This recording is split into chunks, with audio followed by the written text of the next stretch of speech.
afternoon. I'm going to talk about an empowerment evaluation approach to the work that I've been doing recently.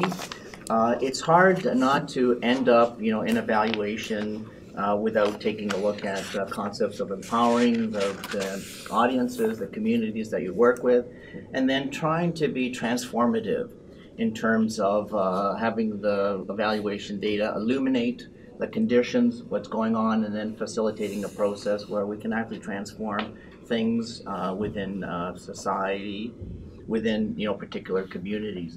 So one of the things that this work entails is really building a community will, building the will to do this work, to engage, to take a look at, to be self-reflective, to make the commitment for the involvement.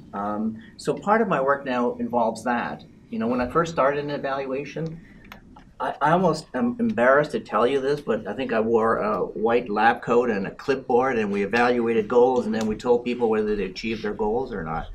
Think of how far we've actually moved from there.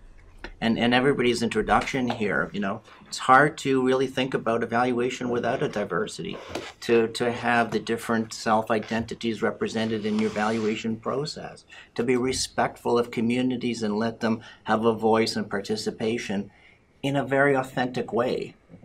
So I think in the 30 years plus, I won't tell you exactly how many years those are, that's been my journey. And it's been a really interesting journey, to actually see the development of evaluation, the use of evaluation, and having evaluation capacity embedded into organizations, government, at the policy level, at the program level, and more importantly now at this point in my career, to embed it into local-based community agencies, organizations with that. So what does it entail? It entails, developing community will.